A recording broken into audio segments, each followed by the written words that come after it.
కర్ణాటక జిల్లా సింధనూరులో మంత్రి లోకేష్ పర్యటిస్తున్నారు. పర్యటనలో భాగంగా శ్రీకృష్ణదేవరాయ సైనిక్ స్కూల్ను ప్రారంభించారు. కేంద్ర మంత్రి కుమారస్వామి, కేంద్ర రక్షణ మంత్రి సహాయ మంత్రి సంజయ్ సేతుతో కలిసి పాఠశాలను ఓపెన్ చేశారు. ముందుగా పాఠశాల ప్రాంగణంలో బసవేశ్వర స్వామి విగ్రహాన్ని ఆవిష్కరించారు. అనంతరం శ్రీకృష్ణదేవరాయ సైనిక్ స్కూల్ హాస్టల్ భవనాన్ని రిబ్బన్ కట్ చేసి శిలాఫలకాన్ని ఆవిష్కరించారు. తర్వాత పాఠశాల ప్రాంగణంలో నిర్మించినటువంటి డాక్టర్ రాధాకృష్ణ కళాధామ పేరిట ఓపెన్ ఆడిటోరియంను కూడా వర్చువల్గా ఆయన ప్రారంభించారు.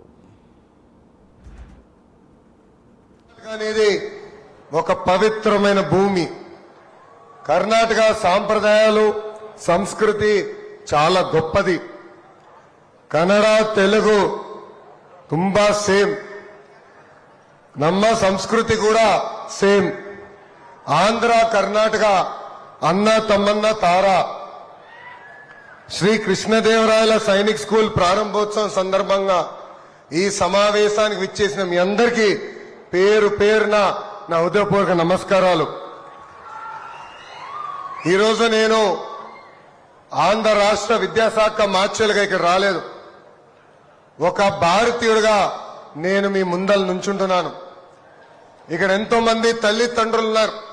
వాళ్ళు ఒక ప్రశ్న అడగాలనుకుంటున్నా. ఇక్కడ ఎంతమంది మీ పిల్లలు డాక్టర్ అవ్వాలనుకుంటున్నారు? ఒకసారి చేతులు పైకి ఎత్తండి. ఐఏఎస్ ఐపీఎస్ మీ పిల్లలు అవ్వాలంటే చేతులు పైకి ఎత్తండి. ఇంజనీర్ అవ్వాలంటే, రాజకీయ నాయకురాలు అవ్వాలంటే చాలా తక్కువ ఉన్నారు. కానీ నాకు ప్రధానమైన ప్రశ్న నేను అడగాల్సింది, ఇక్కడ ఎంతమంది మన పిల్లలు సైనికులు అవ్వాలనుకుంటున్నాం?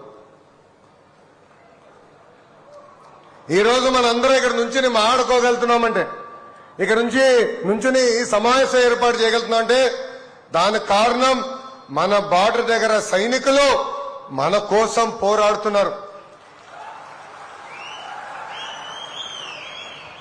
మనందరం చూసాం, ఉగ్రవాదులు పేలగాంకి వచ్చి 26 మంది అమాయకులు భారతీయుల్ని ఆనాడు చంపేస్తాం జరిగింది.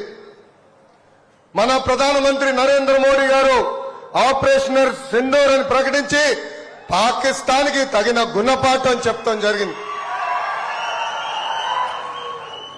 ఆ యుద్ధంలో మన అనేక మంది సైనికులు మనం పోగొట్టుకున్నాం. ఆంధ్ర రాష్ట్రానికి చెందిన మురళీ నాయక్ అనే సైనికుని కూడా మేము పోగొట్టుకుంటాం జరిగింది. మురళీ నాయక్ మా అనంతపూర్ జిల్లా పుట్టపర్తి నియోజకవర్గం నుంచి వచ్చిన వ్యక్తి. ఆ కుటుంబానికి ఒకే ఒక బిడ్డ మురళీ నాయక్. కానీ చిన్నప్పటి నుంచి మురళీ నాయక్ భారతదేశ సైన్యంలో పనిచేయాలన్న కోరిక ఉండిపోయింది.